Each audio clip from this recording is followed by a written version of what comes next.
At ngayon po ay makakarinig din ulit tayo ng health lecture, no? Hindi po yun mawawala sa gabing ito. So, pagkakaloban po tayo ng health lecture na magmumula ulit po kay Ate Claire Joy. So, ayun po. And next po nun ay makakarinig po tayo ng mensahe na magmumula din po sa ating bisita na si Pastor Sherwin Villarica at Ma'am Glenda Absede. Si Ma'am Glenda po ay wife ni Pastor at si Pastor Sherwin naman po ay pastor sa Novaliches. At next po nun, syempre hindi po mawawala ang mensahe sa gabing ito dahil yun po ang pinaka-highlight sa gabing pagpunta natin.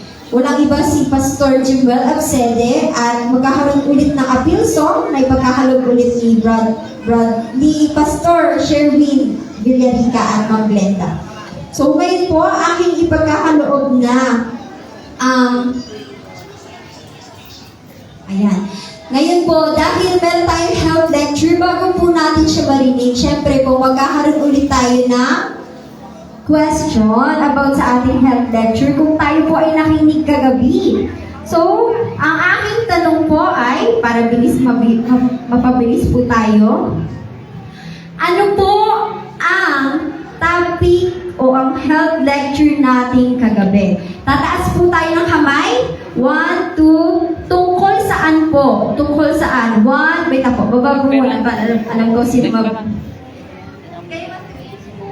Okay, 1, 2, 3, go! Okay, ma'am, ano po tungkol saan po ang ating health lecture kagabi? Temperance? Temperance, tama po ba? Okay. Tama. Okay, may 200 points po agad si ma'am.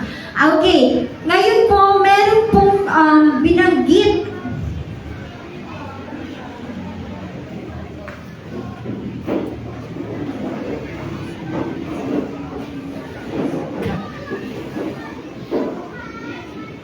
Malulobat na po.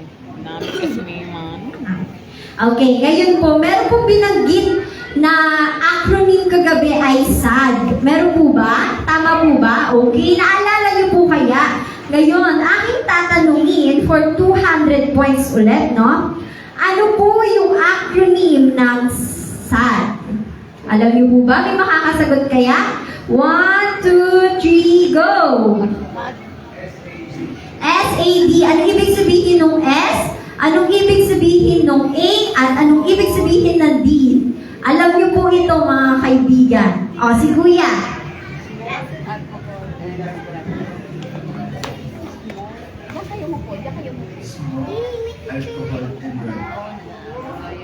Napakagaling ni Kuya dahil natandayan niya. Ngayon, meron siyang 200 points. Thank you so much, Kuya. At sa last question po natin, kayo ay magbibigay lang ng isa. Okay. Meron pong mga tips na binigay kagabi. Ano po yung mga tips na yun? Magbigay po kayo ng isa. Magbigay ng isang tips na binigay kagabi. Okay. 1, 2, 3, go! Wala. Ano po yung mga tips, no, para mapaglabanan natin yung temperance? Meron pong sinabi kagabi. Meron po bang nakakaalam? 1, 2, 3, 4, 5. Okay, wala po. So, ang tips pong binigay kagabi ay ask God for power, tell others yung quit, and positive attitude. Ayun po. So, ay lang mga kaibigan, no? At ngayon po, aking pong ibibigay ang pagkakataon sa ating napakagwapong kuya ng ating church, no? Ang kanyang topic po ngayon ay, anong letter na po natin ngayon? Letter? New start. Pang ilang araw na po tayo? 7. Letter? A. Ito po ay lagi natin kailangan dahil hindi tayo mabubuhay kung wala tayo. So, akin na po ibibigay ang pagkakataon para kay Brother Joshua Alvarez. Hello. So, ayan. Sa mga hindi pa po pala nakakilala sa akin. Ako nga pala si Joshua. So, before we start, may share lang naman akong verse sa inyo. Patungkol ito sa topic natin ngayon. So, the verse is Genesis 2 verse 7. Best choice, bread of life. Then the Lord God formed man from the dust of the ground and breathed into his nostrils the breath of life. And the man became a living being. So why it fits? Because God gave us a life. True? Ang lumiwan. So ayan. Pa-next po ako ng Ang gano. Bago din pala ako mag-start, nagkaroon ako ng realization kanina umaga, bago ako pumasok.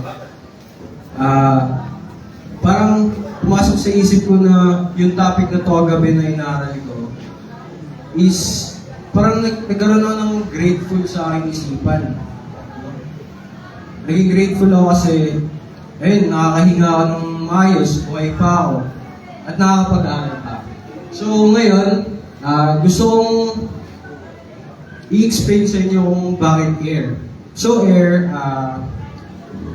the science behind of it is merong cycle lang puno o tree, which is called, ito na ano ko lang din to, na natutunan ko lang din to nung senior high ako.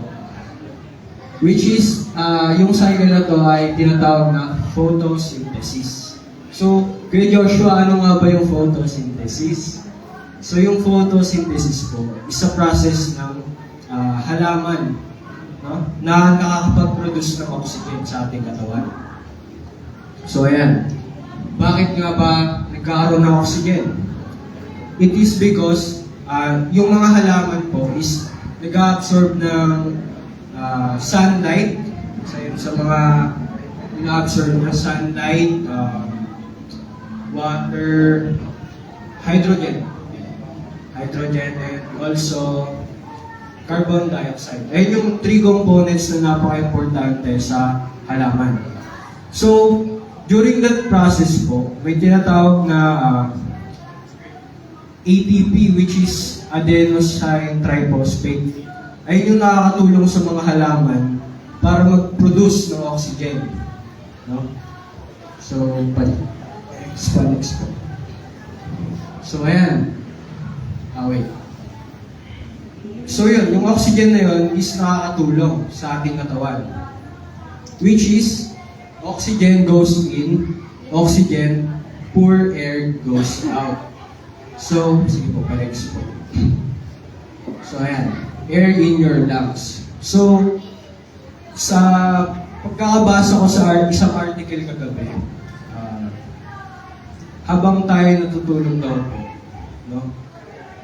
Kada 1 per minute, 1 per minute, nakakapag-absorb tayo ng 1 gallon of air. So, kung titignan nyo, kung i-compare po natin, no, sa taong nag-exercise. So, ano ko na lang din po, ibabahagi ko na lang din po yung importance po ng pag-exercise sa ating katawan. So, sabi daw po sa isang article, sa research po na yan, na kapag tayo po yung nag-exercise, nakapag-absorb tayo ng 26 gallons of air. So, imagine nyo, kung natutulog tayo, di ba? Kung aminin ko, patugan din ako minsan eh. Lagi rin ako tulog. Pero naisip ko na may exercise minsan. And nung nabasa ko to, parang, ayun, nagkaroon ako ng yes, yung, actually may mga benefits yung pag-exercise. Yung katulad na lang din ng mental, parang bumibilis yung takbo ng isip mo.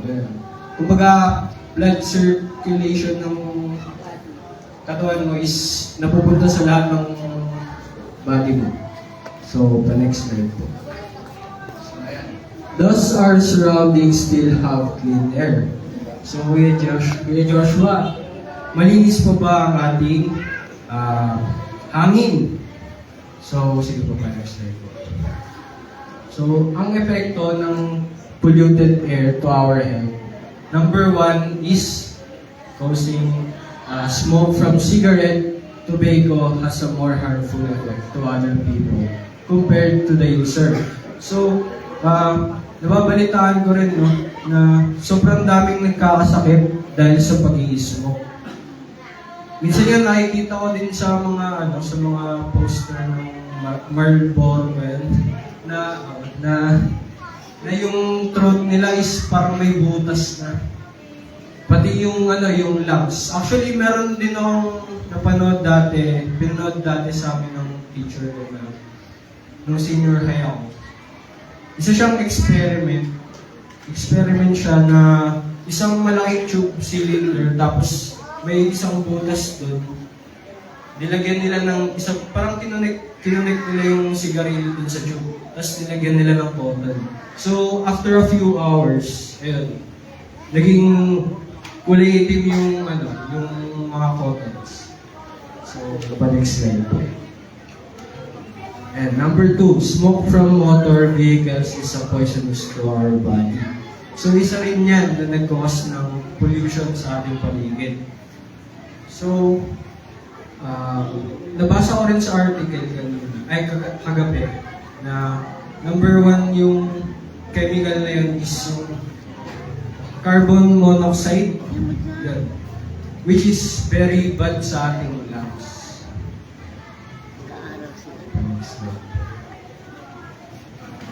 Together with the unclean air are bacteria that can cause sickness and disease to human body. So, as I nag-research ako, nabasa ko yung number 1 is about sa lungs, yung pagkasira ng lungs. Kung hindi ako nagkamali, yung mga nabasa ko is tuberculosis, ganon. Maraming side effects din para yung pag-absorb ng pollution. So, ayan.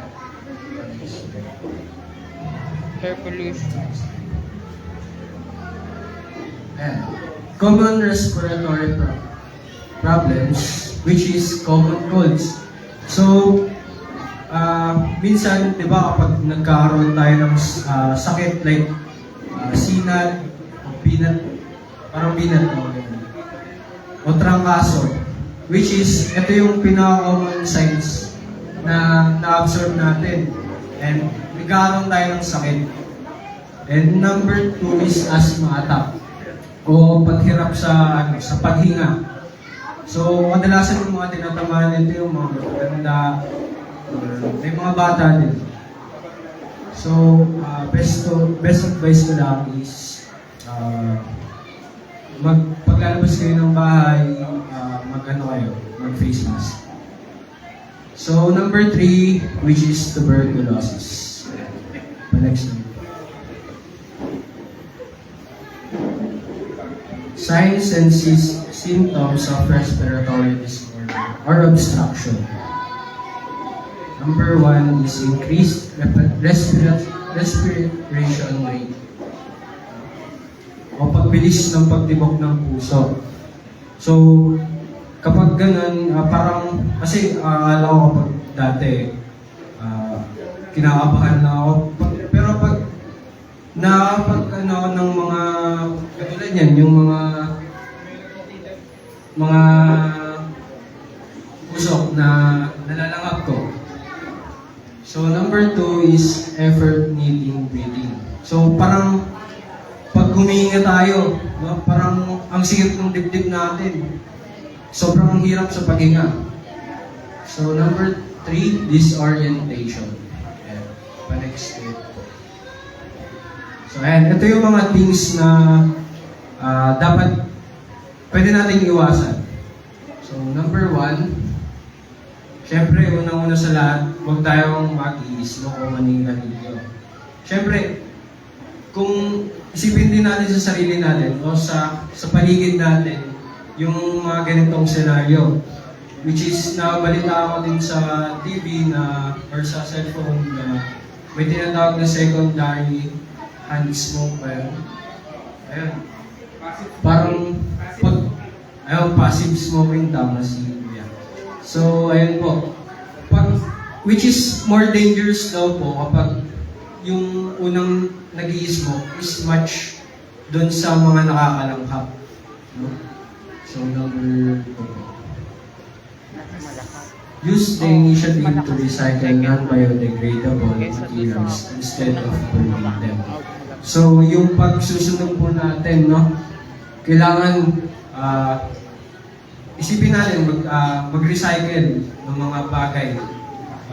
Most important yung mga plastics. No? Imbis na sunugin natin, i-recycle na lang natin. Minimize burning.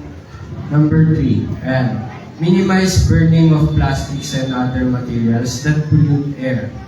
So, gaya ng sinabi ko kanina, yung plastics is the major cause din ng pagkakaroon ng mga ganitong uri ng sakit like tuberculosis, asthma attack. Yeah.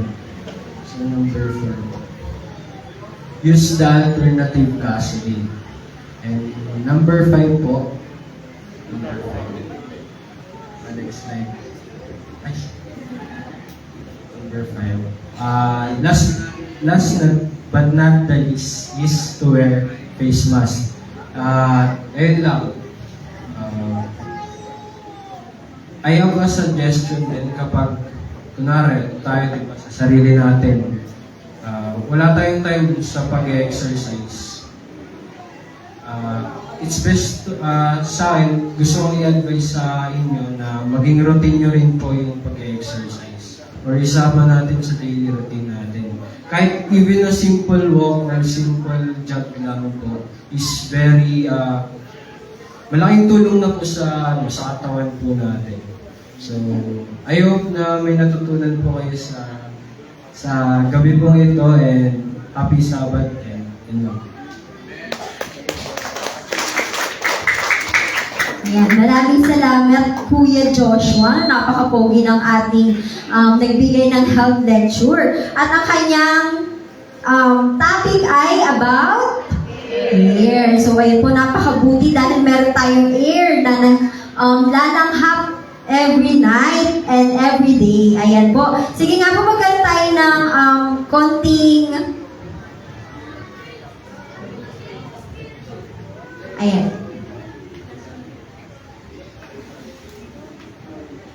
Sige. Tayo nga po ay mag-inhale, exhale, mga kaibigan, no? Ating i-appreciate ang hangin na nabibigay ng ating Panginoon. Sige nga po, inhale, exhale.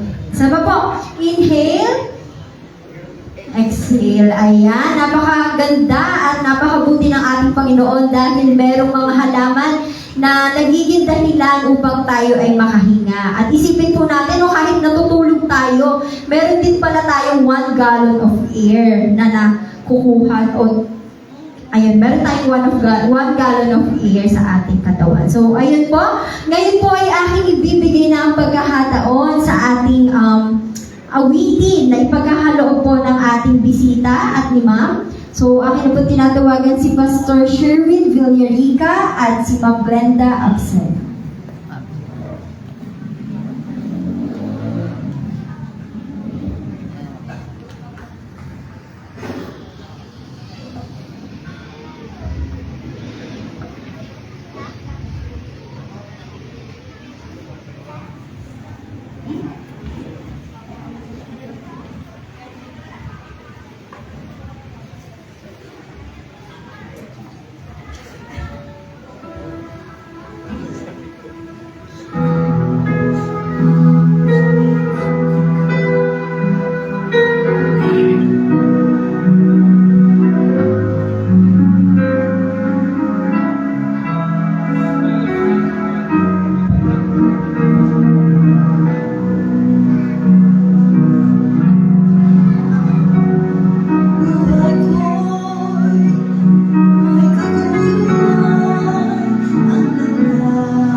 Jesus ang katotohanan, si Jesus ang daan, siya ang aming Panginoon, magpakailanman.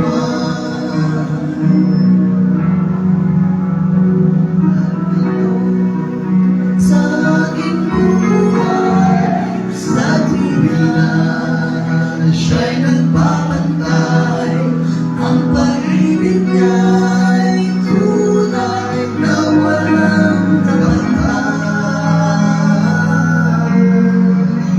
Hindi na ako ang mamamba, si Jesus laging kasama, siya'y aking at ako'y sa Kanya. Siya ang aking patnubay, siya ang aking gabay, siya ang aking nagbigay buhay. Si Jesus ang katotohanan, si Jesus ang daan, siya ang tanging Panginoon, magpakailanman. Siya ang aking patnubay, siya ang aking gabay, siya sa aking nagbigay buhay. Si Jesus ang katotohanan, si Jesus ang daan, siya ang tanging Panginoon, magpakailanman.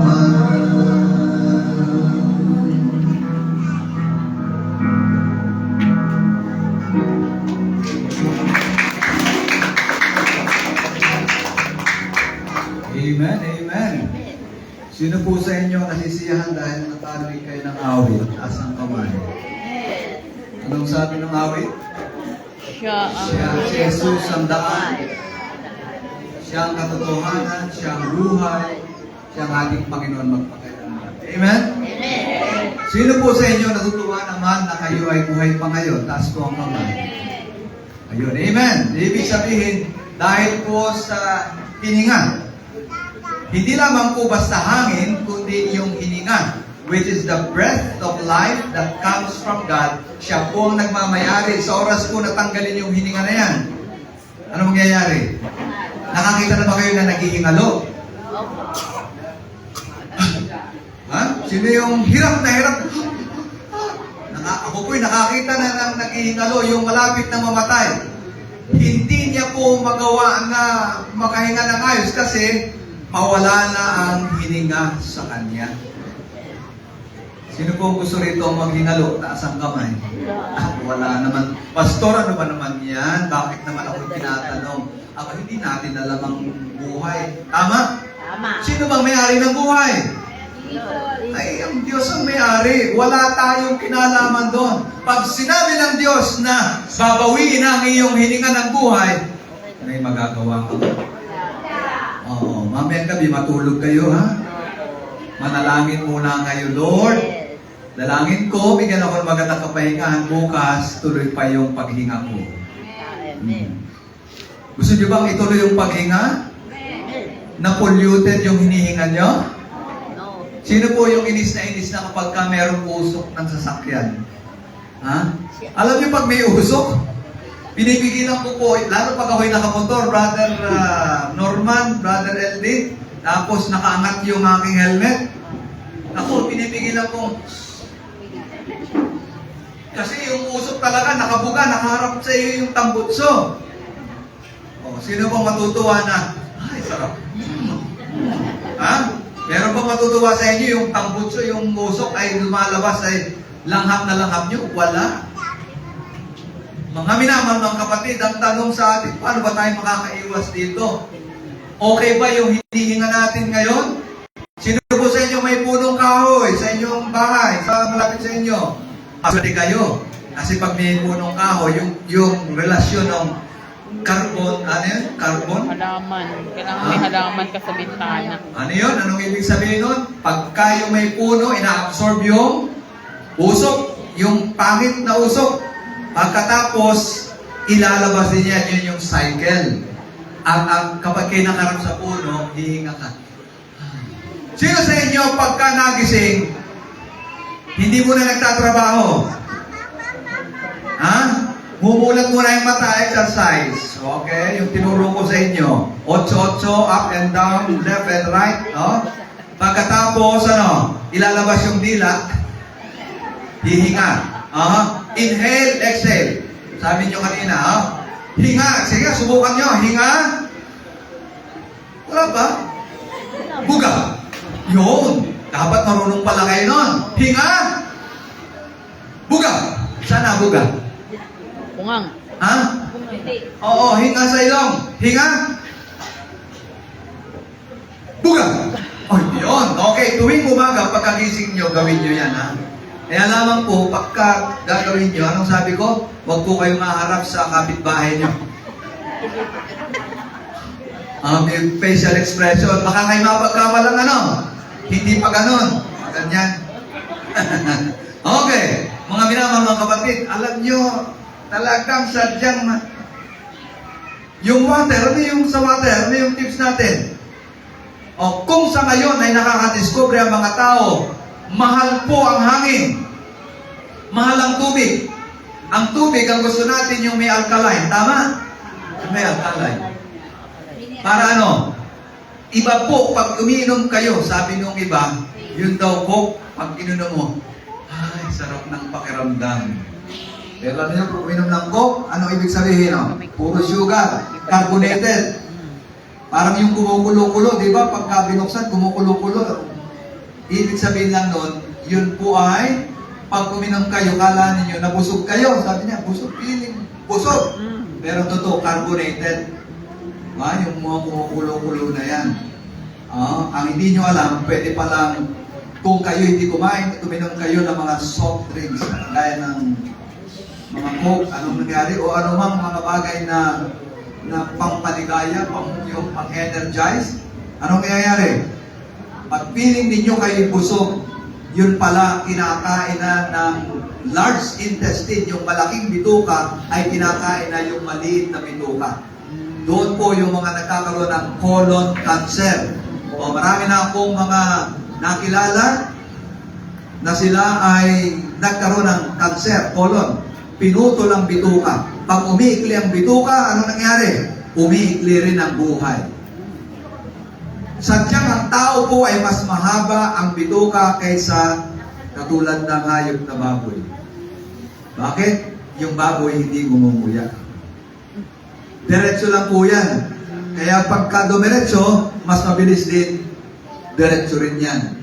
Pero ang tao, pag kumain, pinaprocess pa yan. Ang layo na pupuntahan. Farming process. Malayo pa yan. Kala nyo, lang yung bituka natin, mahaba pala. May small, may large. Pinaprocess. Kailangan ng tubig. Sabi niya, mahal ang tubig. Bibili pa ng machine para merong filterized na tubig, merong alkaline. Simple lang pala, para gusto mong mag-alkaline, huwag ka nang bumili ng anumang mga inumin pang-energize. Ano yun? Pigaan mo lang ng kalamansi. Babaran mo ng pipino. Alkaline na pala yun. Ay hangin. Saan ka pupunta? Na-discover, merong isang lugar sa Japan na ikaw ay papasok doon, pagpasok mo, ikaw ay humihinga. Paglabas mo, energize ka. Pag uminom kayo, energize kayo. Ngayon, kahit uminom ka, pag ininom mo yung hindi kaya-aya, parang nanghihina ka. Rumble yun. Natulog ka! Magdamag, pagising mo. Sinong natutulog sa inyo pag nagising mo kang pagod pa rin? Bakit? Hindi kayo nakalanghap ng tamang hangin. Kaya kailangan pala pagkagising mo, inhale, exhale. Tama? Tama. At marami pang iba. Pagtitimpik, ang dami natin natututunan, ano? Taas ang kamay ng maraming natutunan na. Okay, pagkatapos nito, wala na uli yung natutunan. Taas ang kamay. Ay, hindi. Dapat manatili po yan, ano? Amen? Amen. Usapan natin yan, ha? Dapat yung matutunan nyo dito, ay practice ninyo. Ha? Kung kayo hindi nag-exercise, mag-exercise kayo. Yung mga nagsusumba, tuloy ang laban. Para maiwasan ang patuloy na pagtanda. Kayo'y tatagal sa lupa, pero hindi kayo tatanda. Amen? Okay. Mukhang bata. Meron namang ilan talagang sinadya na hindi na sila tumanda. Bakit? Forever young. Bakit forever young? Antay. Dahil siya ay namatay na ng bata pa. So, hindi na nga naman tatanda. Gusto ba niyo yun? Gusto niyo hindi na kayo tumanda? Pero nasa 6 feet below the ground. Patay na. Tigmakok, sabi nung iba. Hindi yun ang maganda. Mas magandang mabuhay. Amen? Amen. At hindi lang basta mabuhay. Maligayang nabubuhay dahil hinahanap mo yung daan tungo sa maligayang buhay at pamumuhay. Amen? Amen. Yan ang nais natin. At yan din ang kalooban ng Panginoon para sa atin. Kagabi, ano ba ang pinag-aralan natin? Alam niyo, ang mundo natin magulo. Lalo na, gugulo pa ito. Pero gusto ng Panginoon at binabalaan tayo na siya'y bumalik. Pero bago siya bumalik, may mga palatandaan. Anong sinasabi ng Biblia? Sinabi ng mula Genesis hanggang Apokalipsis, ang mga palatandaan ay nalathala. Alam niyo po itong pollution. Ito, tingnan ninyo. Kung ano itsura, may nakita na ba kayo mga ganyan? Yes. Marami. Kapag umuulan, ano nangyayari sa mga ilog natin? Maitim. Ayan. Yung mga kanal-kanal, ano nangyari? Maitim. Saan bumabaha? Sa kanal o sa kalsada? Bakit sa kalsada? Kasi barado. Yung mga imburnal, yung mga kanal, at yung mga ilog, anong nangyari? Naglabasan ang maraming mga basura. Anong nangyayari sa mga ilog, sa mga dagat? Ito po ang mga nangyayari. Ito yung mga palatandaan sa mga huling kapanahunan. Pasama ng pasama ang ating mundo. Ano ang lumalabas ngayon sa mga pabrika? Yung mga latak ng ng mga ginawa sa pabrika. Yung mga oily o anumang mga chemicals, which is dangerous and contaminated waste. Mga minamahal mga kaibigan. At ang nakakatakot itong alam niyo, nakakita na ba kayo ng mga yelong bumagsak na? Pag umuulan, merong mga yelo. Pagdating ng Panginoon, meron pong mga hailstorm. Okay? At ang mga nagbabadya sa malapit na pagdating ng ating Panginoong Jesucristo, ito po yung the end of the world. Narinig niyo ba yung sinasabing end of the world? Matatapos ang sanglibutan ito. Tatapusin ng ating mahal na Diyos ang paghihirap ng sanglibutan. Ngunit meron po ang babalaan, sabi rito, mga huwad na propeta. Sabi ng iba, narito na ang tunay. Ito ang aking pinangangaral ay tunay. Narito ang anak ng Diyos. Narito si Jesus na nagsasalita sa inyo. Marami ang magsasabi sa huling panahon. Mga minamahal, mga kaibigan, ang mga palatandaan, yung mga gyera na naranasan ng aling kapanahunan, ang sunod-sunod na mga digmaan. Lalo na ang una at ikalawang digma ang pandaigdig. Ang mga panakanakang digmaan, aligaw-gaw ng digmaan, kabi-kabila, marami ang darating. Dito pa sa Pilipinas, meron din. Sariling digmaan, meron din, di ba? Matatapos ba ito? Hindi matatapos, lalo pa itong magtitindi at magkakagulo. Yung mga tinatawag natin ng mga missiles, pinuproduce ng mga bansang mayayaman para sila ay makipaglaban at ayaw nilang matalo. Sila ay lalaban para sa kanilang kapakanan. Subalit darating din ang panahon ng kagutom maraming tao magugutom sa iba't ibang lugar. Kahit dito sa Pilipinas. Pero hindi po ito yung basta lamang gutom na mauntian lang, kundi darating yung panahon na maraming mga tao magugutom at ito ang tawag natin ay kagutuman. No? Famine. Kakulangan sa pagkain. Ito, nangyayari ba ito? Earthquakes. Nangyayari hindi? Yes. Ha? Sabi po rito, natala 6,000 major earthquakes each year. Ibig sabihin, ang Pilipinas, pagka kumulo at nagpasabog ang Taal Volcano, gumagalaw din ang Mayon Volcano, sasagot din ang Japan, sasagot din ang Indonesia. Hindi niyo po ba alam na ang ating sanglibutan ay magkakadugtong? Ang mga volcano ay magkakadugtong, kaya hindi imposible pagdating ng ating Panginoong Jesucristo. Sabay-sabay nasasabog ang mga volkan. Ano mangyayari? May matitira pa bang laman sa Wala. lupa? Walang matitira. Pero ang sabi ng Biblia, pagdating ng ating Panginoong Jesucristo, tanging yung mga taong nagsipaghintay at ang mga taong matuwid ay siyang makakakita at sasalubong sa pagparito ng ating Panginoon. Amen? Amen. Gusto ba ninyong makasalubong sa pagparito ng ating Panginoon? Amen. Praise the Lord! Ito po ang nais ng Panginoon sa kanyang pagbalik. At ang pangako niya ngayon, yan yung ating pinag-aralan kagabi. Gusto ng Panginoon na meron tayong mapayapang buhay. Gusto ng Panginoon meron tayong maligayang buhay. At ang pag-aaralan natin ngayong gabi, maligaya at payapang buhay sa piling ni Jesus. Sino po sa inyo ang gusto niyong makaulayaw, makapiling ang ating Panginoong Jesus? Huh? Amen. Merong panahon na makaulayaw natin ang Panginoon. Ha? Ha? Nang makakaulayaw natin. Oh, kagaya ngayon, anong araw na ngayon? Pumasok na. Araw na ngayon ng ano? Biyernes, ayaw ng paghahanda, pumasok na tayo sa araw ng Sabat. Buong-buo itong araw para sa Panginoon, nakakapiling natin siya. Meron po tinatawag na in time, in place, okay?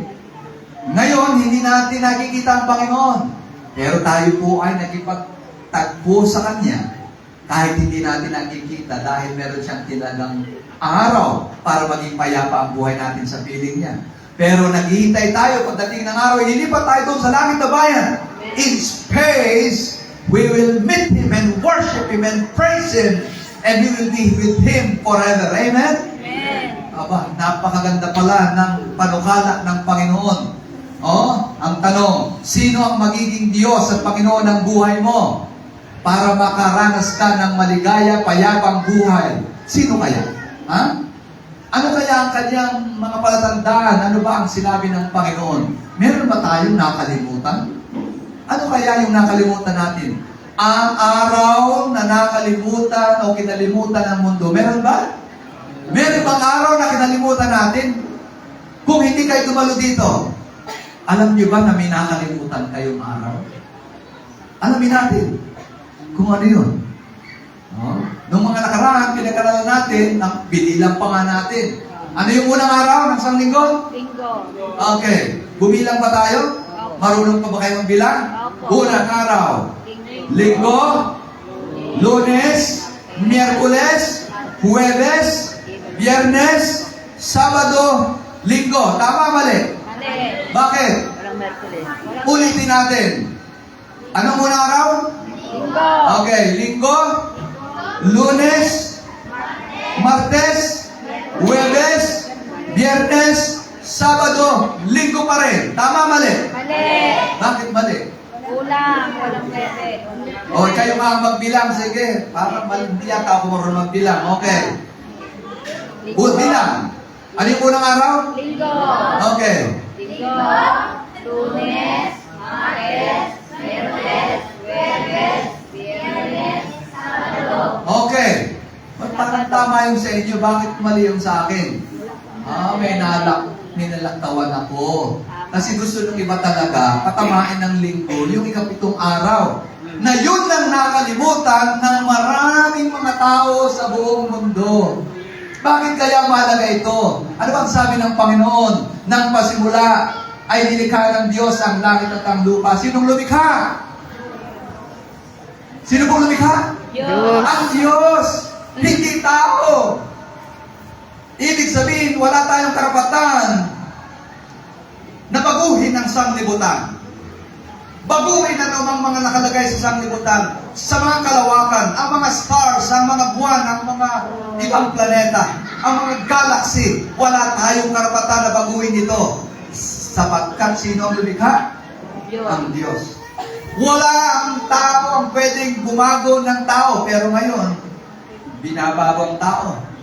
Eh, yung aking nag-report sa akin, sabi ng aking anak, yung kanya daw biyanan ay nagpalagay ng kilay, Bakit magpalagay? Eh, kasi para daw gumanda. Oo. Tapos, nagpaayos ng lips. No? Nagpatato ng kilay. No? Meron din akong member. Ba? Ako'y naka-assign sa bandang Bataan, Zambales. Nakita ko yung isang member ko. Sabi niya, "Oh, sister, ano nangyari sa iyo? Bakit parang pumula at tumapal ang labi mo?" Sabi niya, "Pastor, huwag kang maingay." Oh, bakit? Para baka marinig ako ng asawa ko, huwag kang maingay. Bakit na? Para kissable lips. Alam mo ang edad niya noon? Magsi-60 na. Gusto niya, kissable lips daw. Hindi lang yun. Bakit parang nadagdagan yung baba mo? Pastor, ikaw talaga. Marami kang nakikita. Para magandang tignan. Tapos meron pang, anong tawag dito? Ha? Anong tawag ka? May gitlay dito, di ba? Para magandang itsura. Hindi lang yun. Hindi lang ilong ang pinatatapos. Dinagdagan pa niya yung pisngi dito. Sabi ko, bakit ano ba yan? Ikaw talagang pastor. Ang dami kong nakikita. Oo. Pero ang sumatotal, gusto niya gumanda. Marami ngayon ng mga tao binabago. Yung mga lalaki, anong ginagawa? Pupunta sa Thailand, magpapapalit. Tatanggalin yung ari nila, gagawing babae. Naku, hindi nasiyahan. Sabi niya, pwede bang ibalik? Hindi na maibalik. Wala nang pakinabang. Basta natanggal. Yung mga lalaki na walang dede, nagpapalagay ng dede. Anong nangyari? Hanggang sa magkaroon ng sakit at magkaroon ng kanser. Mga mga kapatid, wala tayong karapatang baguhin ang ginawa at nilikha ng Diyos. Sino raw lumikha ng sanlibutan? Ang Diyos. So ano ang itinuro ng Diyos sa kanyang bayan? Sabi ng Nehemias, Kapitulo 9, talatang 13. Buhat sa langit na naog ka sa bundok ng Sinai, at kinausap mo sila roon. Binigyan mo sila ng mga tutuning makatarungan, mga batas at mga utos na mainam. Okay, sino po ang nagbigay? Buhat sa langit? Ang Diyos. Nanaog ka sa bundok ng Sinai. Saan po yun? Doon sa panahon ng Israel. Sa bundok ng Sinai, ibinigay ang mga utos ng Diyos. Ito'y mga palatandaan ng mabuting pamantayan para magkaroon ng mabuting pamumuhay ang tao. Na dapat maging maligaya ang buhay ng tao. Tama? Mga minamang kapatid, patuloy tayo sa 14.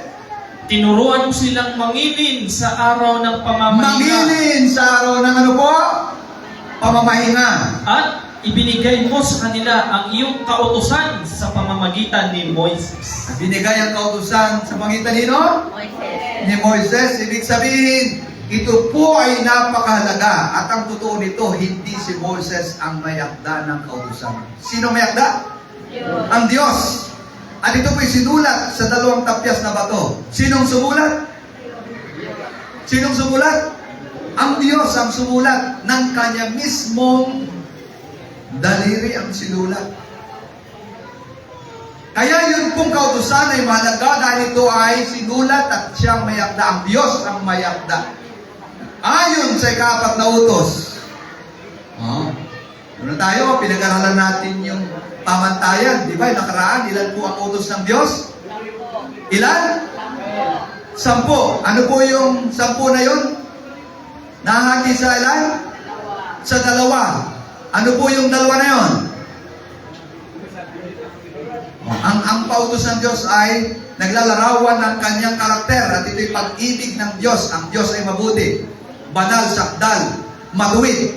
Okay, ano daw po yung 2 bahagi ng utos? Sabi ng maraming tao, ay wala na yung kautosan. Pag-ibig ng Diyos. Napakuna sa krus yan. 2 na lang natitira. Ano raw ba yung natitira na yun? Ano yung 2 yun? 2 na yun? Pag-ibig sa Diyos at pag-ibig sa kapwa. Pero pag iyo pa lang sinuri, nauwi pa rin yun sa 10. 2 lamang bahagi dahil ikaw ay nagmamahal sa Diyos at ikaw ay nagmamahal sa iyong kapwa.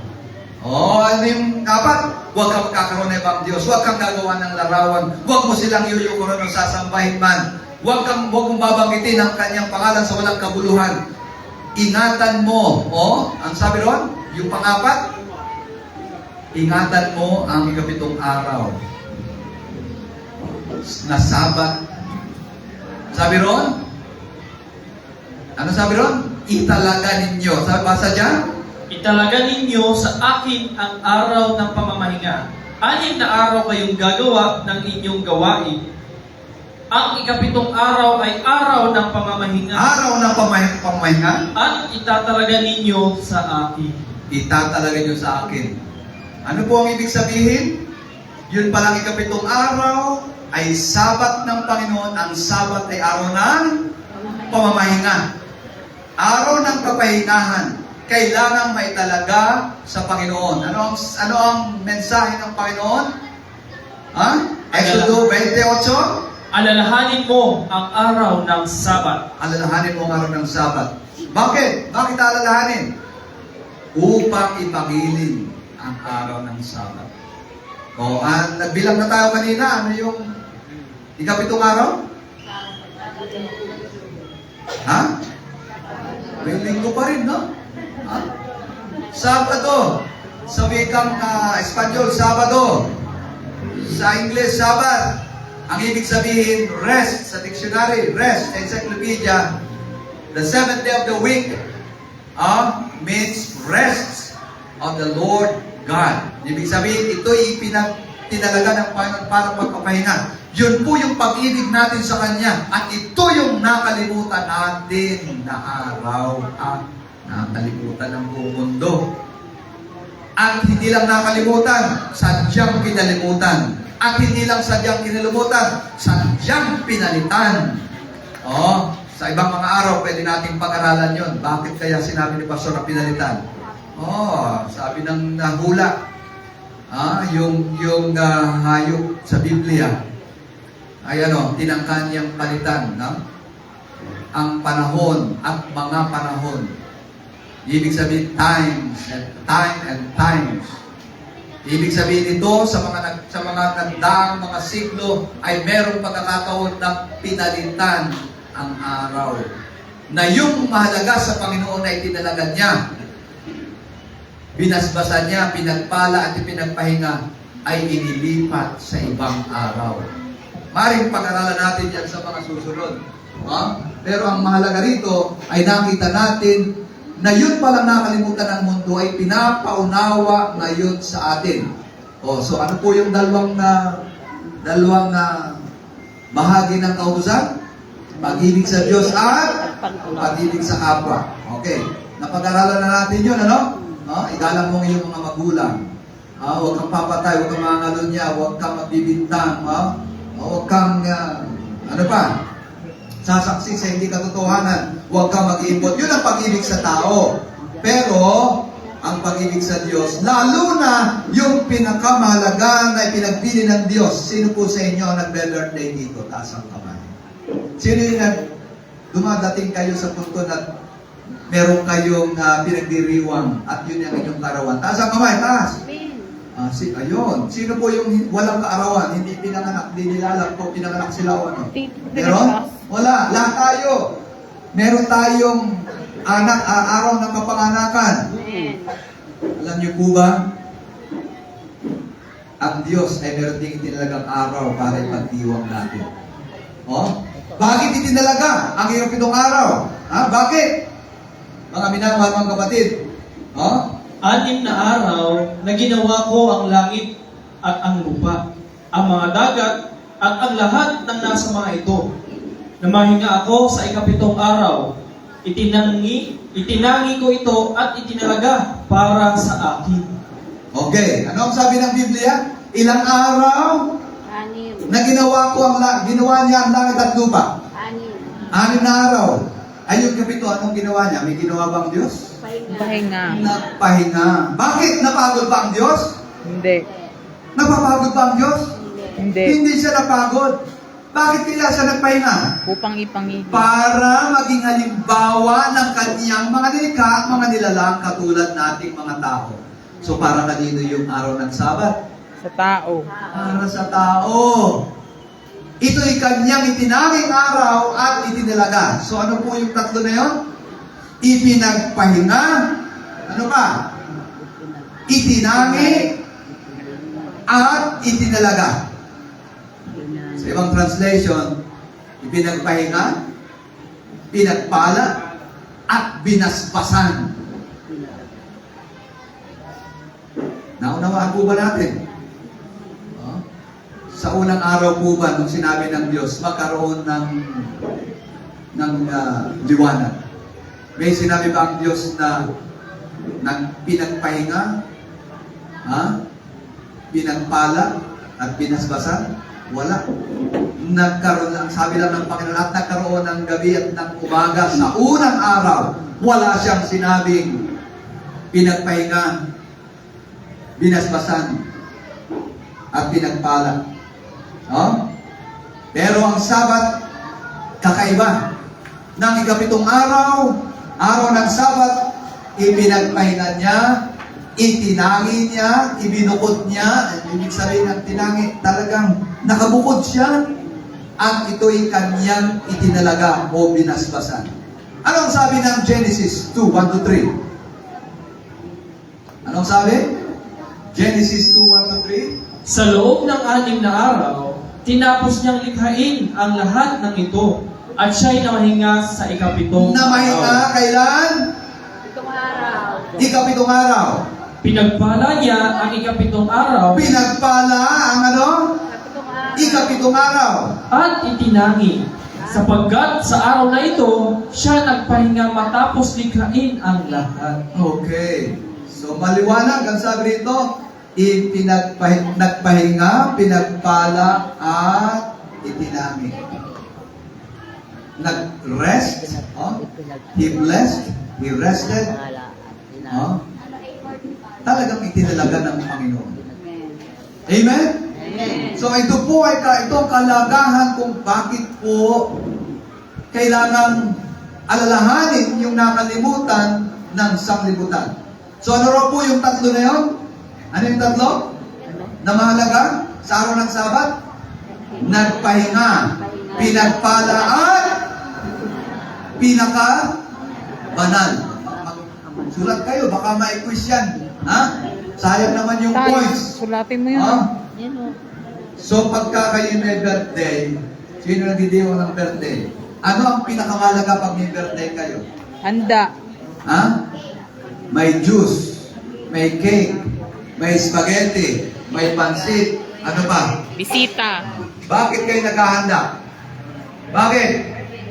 Kasi mahalaga yung Papasalamat. birthday ninyo. Alam. Tama? Sino sa inyo ang naranasan ng makipag-date? Yung meron kayong katipanan. Ibig sabihin, yung tawag natin ay katipan. Ngayon, anong tawag? Anong tawag na ngayon? Jowa. Juwa. Hoy, sinong jowa mo? Ay, teka muna, ako'y may kadate, yung jowa ko.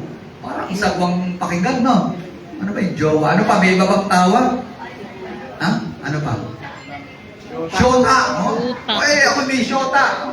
Iba-iba na yung mga tawag. Pero alam nyo, gusto pala ng Diyos, kadate natin siya. Kailan? Pag-araw ng Sabat. Di kailang araw? 7. Ang tanong ko, Kung ito ang gusto ng Panginoon na tayo makipagtagpo sa Kanya na ikapitong araw, which is Sabbath, kagaya ng makipag-date, sabi ng babae, magtagpo tayo sa ganitong araw, sa ganung lugar. Ikapitong araw tayo magtagpo. Ay dumating yung lalaki.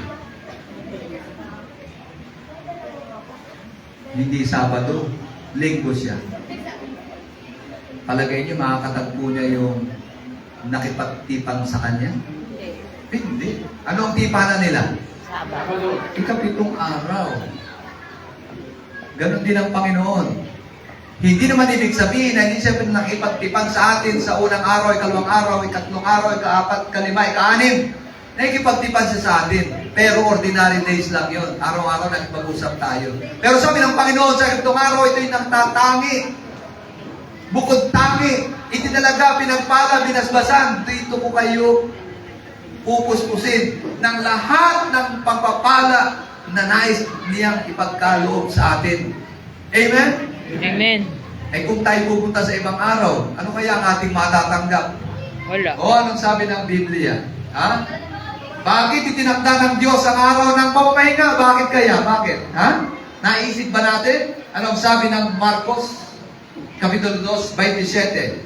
Sinabi pa ni Jesus, itinakda ang araw ng pamamahinga para sa kabutihan ng tao. Oh. Hindi nilikha ang tao para sa araw ng pamamahinga. Okay, ano po ang sabi? Malinaw ba?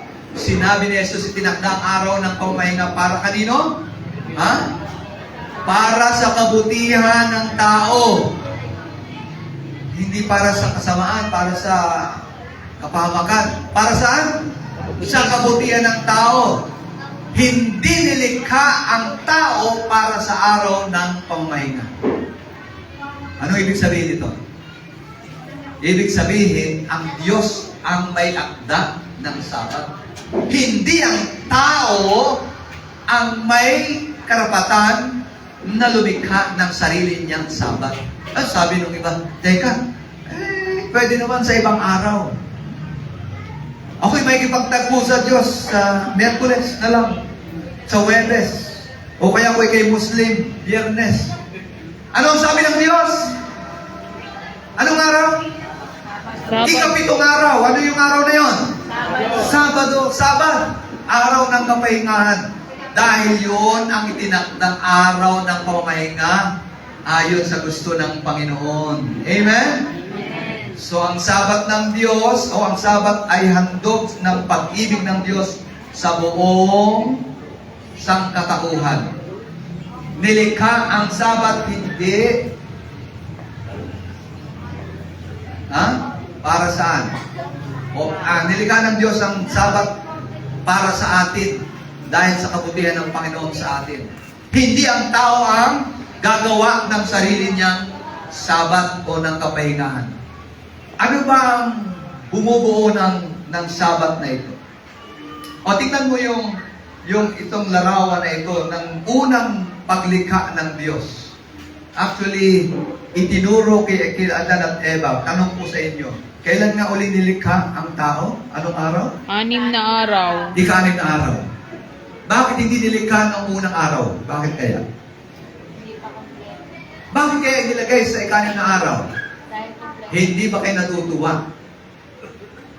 Kung makita ninyo ang order ng paglikha ng Diyos sa sanglibutan, nilikha ng Diyos ika-6 na araw. Bakit? Kumpleto na ang lahat. Meron ka ng pagkain, meron ka ng inumin, meron ka ng makikita mga ibon sa ipapawid, meron ka ng makikita mga hayop sa kaparangan, sa lupa, meron ka ng makikita mga isda sa dagat, sa tubig, sa ilog.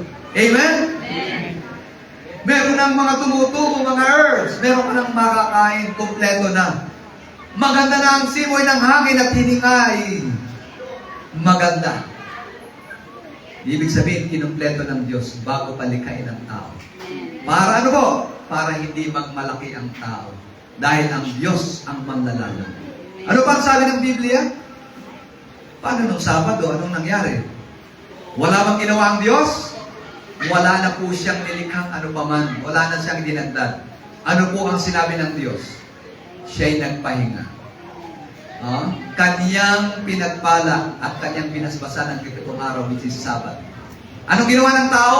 Nakipagpuri, nakipagtagpo sa Diyos at niluwalhati nila ang Diyos dahil sa kanyang kagandahan. Amen? Amen.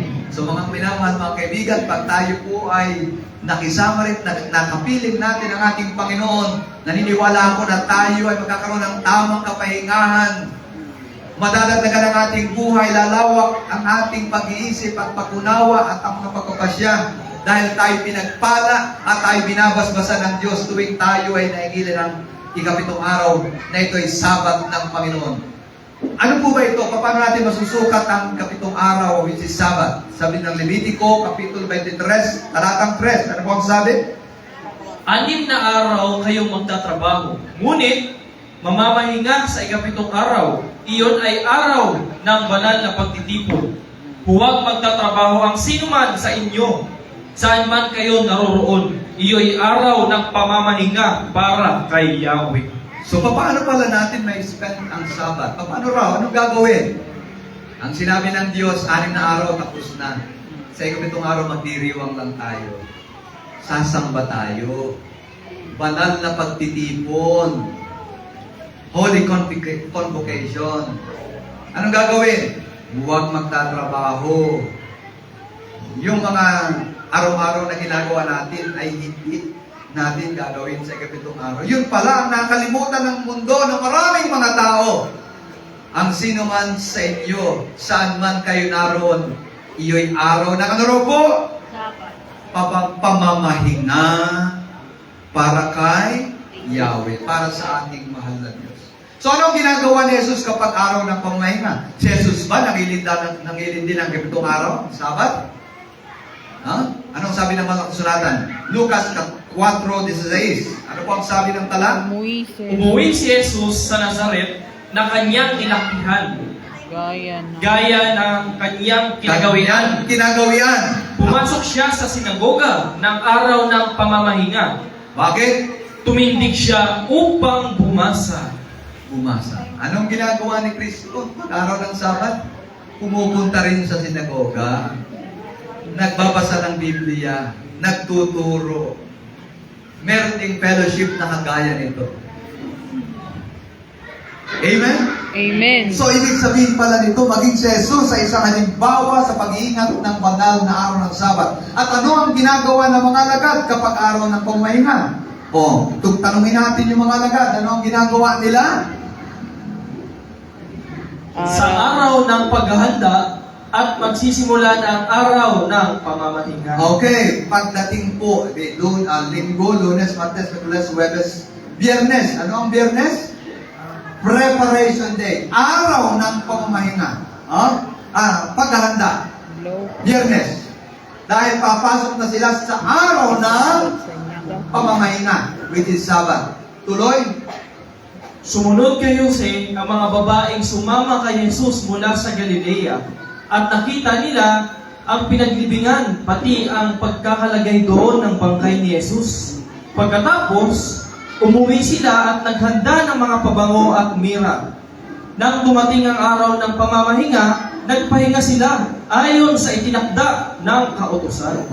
So, nag-ingat din sila ng araw ng Sabat. Hindi nila ginamit yon para sa sarili nila. Pagkatapos na may lagay sa libingan si Jesus, araw ng binaba ang kanyang ang labi niya, nilagay sa grave. Pagkatapos, nilagyan ng pabango, iniwanan nila dahil araw ng ano po yun? Araw ng kapahingahan, araw ng Sabat. Dahil yun ang itinakda, ayon sa kautusan. So, yun po yung 7 araw. Ang mga Hudyo, gano'n din ang kanilang sinusunod. At pagkatapos ay umuwi sila at naghanda ng mga pabango at mira nang dumating ang araw ng pamahinga, nagpahinga sila ayon sa itinakda ng kautusan. So, ano daw po ang ibig sabihin? Ang araw ng paghanda, anong araw? Biyernes. Preparation Day. Araw ng pamahinga, anong araw? Sabado, 7 araw. Unang araw ng sanglinggo? Linggo. Okay. So marunong na kayo magbilang, ano? Ano yung unang araw?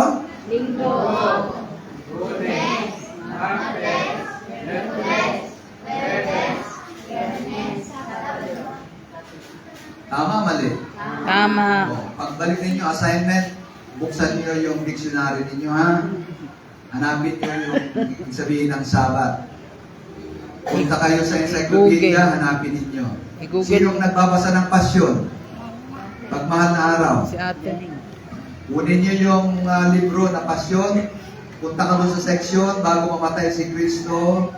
Kailan siya hinatulan, kailan siya nahuli, kailan siya pinako sa krus, kailan siya inilibing, kailan siya nabuhay. Assignment ko sa inyo yan, ha? Okay? At ngayon, pag kayo ay nagbasa ng Biblia at anuman ang inyong nakita, bibigyan ko kayo ng 1,000 piso. Wow. Pakwiz ko ito. Pag may nakita kayo Linggo. na sinabi na ang ikapitong araw ay banal, ipinagpahinga ng Panginoon, itinalaga at pinasbasan niya, bibigyan ko kayo ng 1,000 pesos. Basahin niyo ang buong Biblia. Okay, bukas, simula tayo. Ha? Ipakita niyo sa akin, ha? Deal tayo, deal? Kung sino makakita, Wala mang Biblia. makabasa ng unang araw ng sanglinggo ay Ang Bible yun ka? ang kapahingahan, binasbasan, itinalaga ng May Bible dun Panginoon. si nanay. Ipakita niyo po sa akin. Okay, so ano po yung tatlong araw na mahalagang binabanggit para makita ng malinaw May kung Bible ano kasi po yung ako. araw ng Nag-iisa kapahingahan? kaming Bible. Sabi rito yung araw ng paghahanda, Biyernes. Araw ng ikapito, Sabado. Unang araw ng sanglinggo, anong pangalan? Linggo.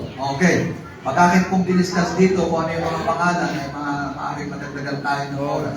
Pero gusto kong skip natin yon. Ano ang ginawa ni Apostol Pablo kapag araw ng pamamahinga? Si Apostol Pablo, tanongin naman natin. Gawa 17:2. At ayon sa kinaugalian ni Pablo, siya'y pumasok doon